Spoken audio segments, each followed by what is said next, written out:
All right, welcome everyone to On Energy by NRG.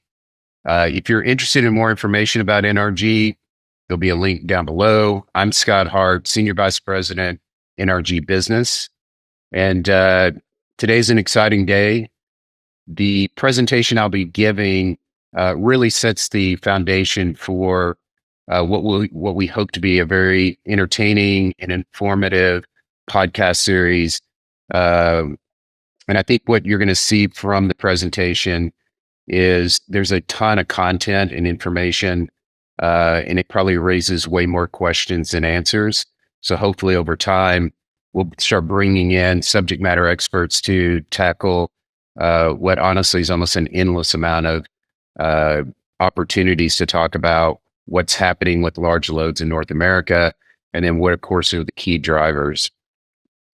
Over the past couple of years, I've given some iteration of this presentation talking about large loads. In this first slide here around data centers and AI, that is by far the most topical.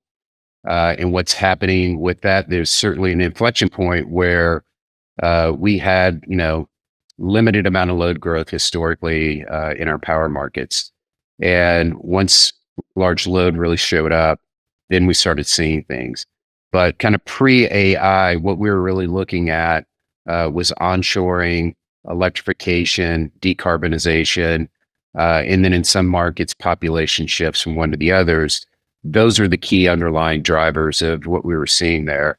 So this slide goes back a couple of years. We could kind of see some of this coming, but I don't think anybody in our industry was really prepared for what was going to happen. And so the way I think about it is, the energy industry and specifically electricity industry is on offense. And yes, a lot of this is artificial intelligence, but I think it's good to get a little bit of historical perspective on what happened. So I kind of call it the pre-AI period. So that's 2022 and really the 20 years before that, as we saw the electrification movement. And really, electrification was all about a lower carbon economy, developing a lower carbon economy. So on the supply side, I shift away from coal and natural gas and a shift to renewables like wind and solar. And then, of course, more recently, we've brought large scale batteries in. So the grid has really changed in some markets significantly over the last 20 years. And there's different, implications for what electrification, has done. On the demand side of electrification, of course, electric vehicles. So moving off of diesel and gasoline and moving to electric, energy efficiency, and generally just adopting electricity over traditional fossil fuels that we would have seen. So those two things have been playing out, but something happened in 2023. The AI boom started, and it's referred to as the year of the large language models. So that's when we started seeing the OpenAI, ChatGPT type of LLMs enter the market, and people started understanding, how transformational that technology could be. And we'll talk a little bit about that as we go along. But it also started pointing to the type of chips and how much energy those chips would take to do the amount of computation needed really to make this AI economy come to life. So 23 was the year that you started seeing huge demand growth and really a change in our industry that maybe didn't catch us completely off guard, but I do think the amount of load growth was something that we just didn't anticipate. And when we talk large loads, it's not even large. It's really exponentially large. We're talking about data centers historically, we're 20, 30 megawatts, then going to, campuses for hyperscalers that were 100, 200 megawatts. Now we're talking about gigawatt centers. So it's a dramatic change. And one of my colleagues refers to it as our industry just lost its muscle memory from being able to adapt to a high load growth environment like that. So now we're really into 24 and beyond is what I'm calling the AI era. So we still have all the electrification happening. All those goals and objectives are around. Yeah, they might have been muted by, a transition from one administration to the other, but in general, there's still the electrification trend happening. Coupled that with what we're seeing in AI, so it's just a fascinating time to be in the electricity industry. You hear about the power demand, but I don't think, outside of our industry, people have really grasped what it means. To me, electricity is the long pole in the tent in making an AI economy work. And that kind of leads us into what are the motivations, kind of the macro motivations that are going on and implications of that. So the impacts of AI, societal. How will we use it individually? How will we use it in a business setting? What kind of responsible AI initiatives will come out of this that may or may not limit the applicability of AI into how you use it individually, or even how we use it in a business setting. Of course, there's geopolitical and microeconomic concerns about this, the AI arms race between the US and China and other players, the limiting of chips and models and everything else that's going on. We definitely see it as a national security threat that's been mentioned. And I also see it as an issue around productivity and economic prosperity of how we do embrace this, and then what are the implications. So that kind of has a feedback loop into the societal part of this. So you've got a lot of things going on, a lot of stakeholders captured in that space, trying to understand how to make this work. And right now, I'd say that, the alignment isn't there across the stakeholders that we need to make it work. And then finally, our industry, is seeing an unprecedented not only demand for electricity, but the implications on every part of it, from power plants to transmission distribution lines to the type of data centers and loads that are going to show up. And then, of course, what does it mean to our existing grid customers as they deal with this really unprecedented environment? So that's kind of the backdrop and the big picture. Electrification, we had that going. Then we dropped into 23 and the world kind of changed. It was a massive inflection point. Now we're dealing with that in kind of what I'm calling the AI era. All right. The next one, I just want to set some context. I think it's really important to talk about where the industry was.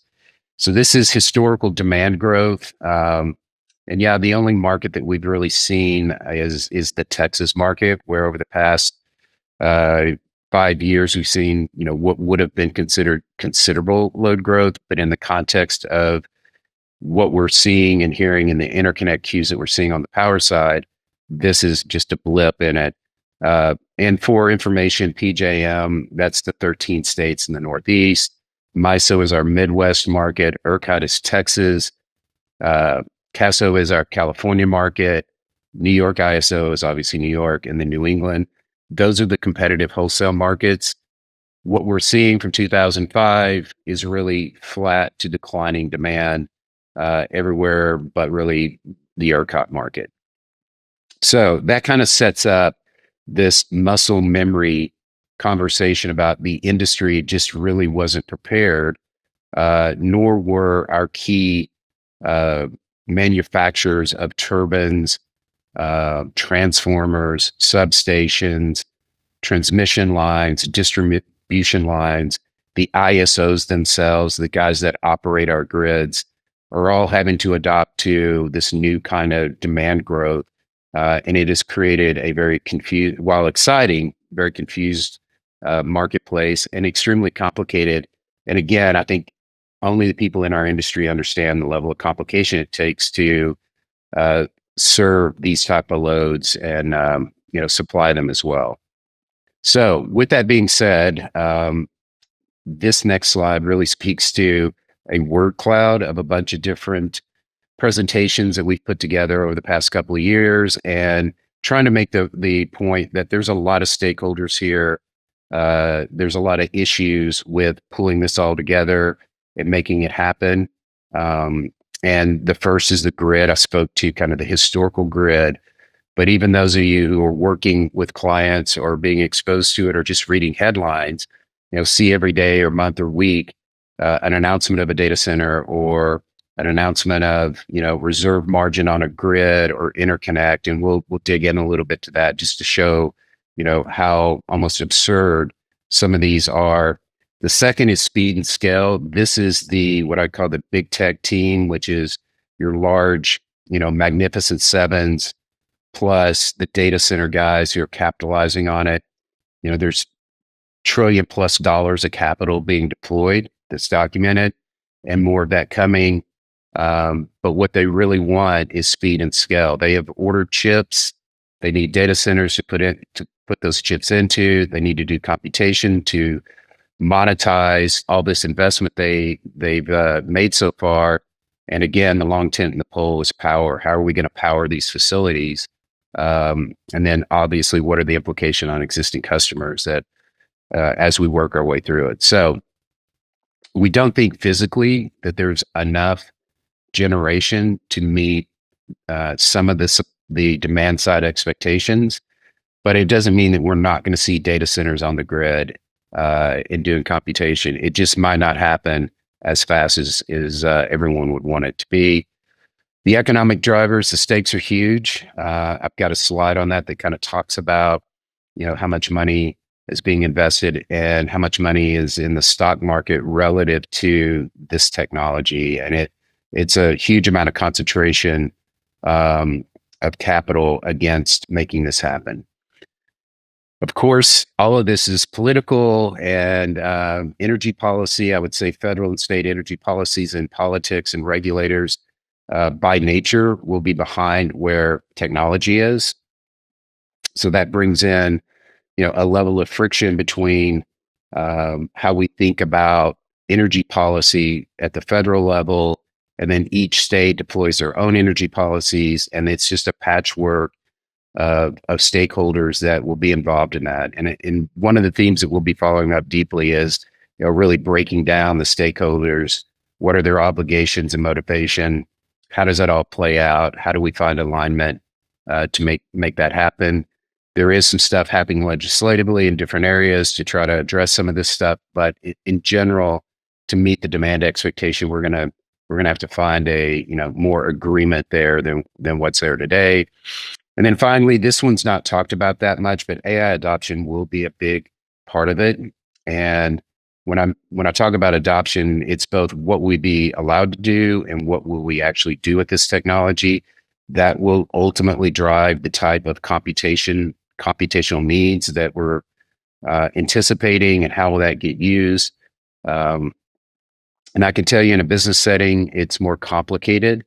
You've got legacy systems that have to, be adopted to this, or you have to build new systems to really see the promise of what artificial intelligence / digital labor can do in a business setting. So a lot of opportunity for those of you that are on the call that work with clients. I think it's important that they understand what this backdrop is and the potential outcomes. So it's going to be more important than ever that, folks that are working with customers get a level of education about what's going to happen and what's driving it. All right, the next slide, I really wanted to get into the evolution of load growth. So this is from the independent system operator's point of view. So each grid has an organization that looks at supply and demand. Their main job is to keep the lights on, but they also run the wholesale competitive markets and administer those different programs, which of course manifest themselves differently, from ISO to ISO. But in general, you're seeing this is the first one on top left is PJM. So that's 13 states in the Northeast are looking at adding, in 30 gigs of new generation. And just to put that into context, 1 gig of generation can effectively support about 800,000 homes. So it is a massive amount. We typically did not talk about gigs when we talked about load and load growth, or at least not that kind of thing. Of course, ERCOT has got a massive amount of load growth, and again, these are all oriented around the next 5 years. And what we're seeing, Some of that is because AI and data centers are really anticipating this ramp up and want it to happen in that time frame. But what you're seeing here is the illustration of we don't have the muscle memory as an industry to support this kind of growth. We don't have the physical um, infrastructure or the manufacturing to make the physical infrastructure uh, support this.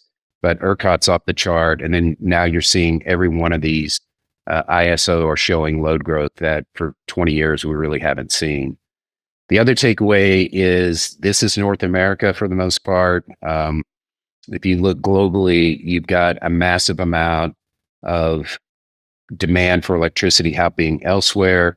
Some of it is being driven by AI and data center. Other parts of it is being driven by just trying to firm up their grid or reduce the reliability on exports or whatever it is. So the electrification part trend that happened, there's also implications around electrifying things and on both the supply and demand side. So we're seeing that the grids are kind of going through a modernization and an adoption of intermittent resources with the need for dispatchable resources and things like inertia even that make the grid work. So electricity is super complicated.